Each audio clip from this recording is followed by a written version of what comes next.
Hey guys, it's Amy here, and today I'm going to be doing my February wrap-up.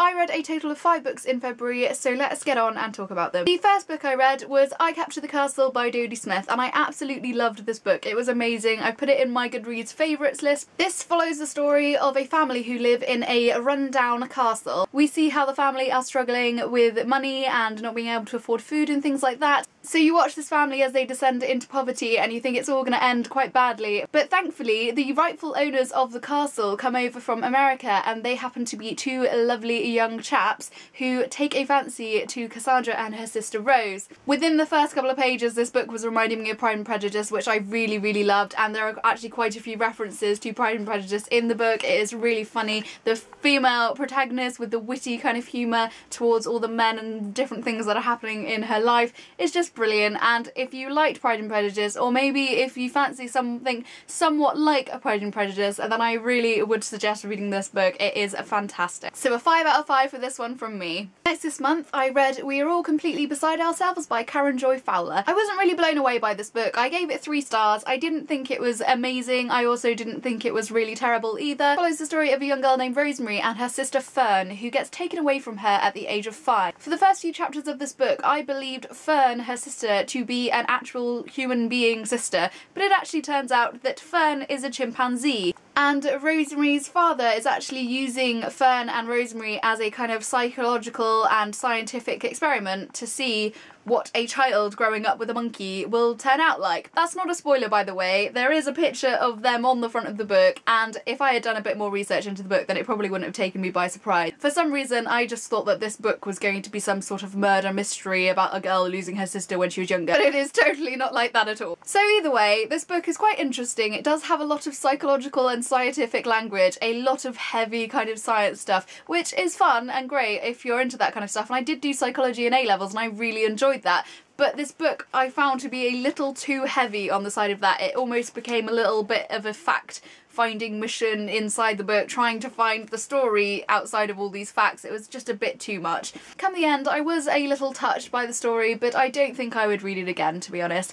3 out of 5 stars from me. Next this month I read It's Kind of a Funny Story by Ned Vizzini, and this was a really good story. It was a really brilliant read. It was really comical, but also really quite touching and sad at the same time. This follows the story of a very ambitious teenager called Craig who suffers quite badly with depression and the pressures of being in a school and wanting to do really well and why isn't life going well and things like that. Quite early on in the story, Craig admits himself into a psychiatric ward in a hospital and meets lots of people there and struggles with trying to get better and trying to reshape the way his mind is thinking about things and life and friends and everything like that. I found the story not only to be really heart-wrenching and emotional at times, but also really hilarious. The comedy side of it was really good. What makes the story even more poignant is that Ned Vizzini actually did commit suicide, and these stories are quite clearly linked with the emotions and things that he has experienced in his own life. I'm not sure there's much else I have to say about this one, but if you have even a slight interest in things like this, then I think it is definitely a book that you would want to pick up.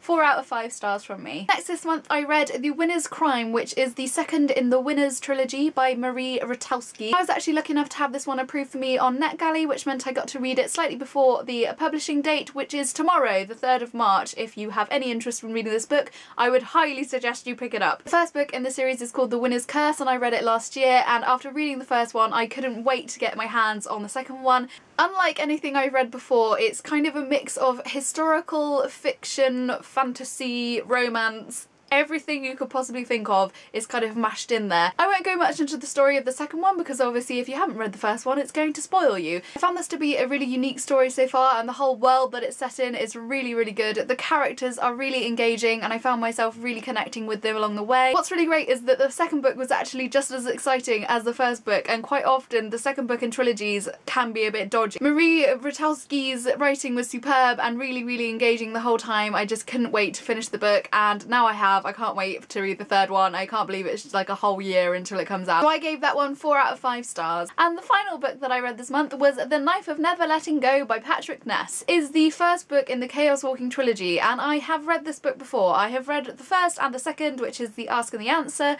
and because it was such a long time ago and I still had Monsters of Men to read, I wanted to start again and I wanted to read the first two so that I actually remembered what the story was about. So after a few chapters I remembered the world and the characters really well and I was really getting into the story. It follows the story of a boy named Todd who lives in a town where it is all men and all the men can hear each other's thoughts. As far as Todd is aware, all the women on the planet died from a mysterious disease which killed them all and left the men being able to hear each other's thoughts. So constantly, all the time, these men can hear each other's thoughts and they call it the noise because they can never turn it off. There's never any quiet because they can always hear other people's thoughts, including animals as well. Then one day Todd is walking through the swamp with his dog and discovers some quiet.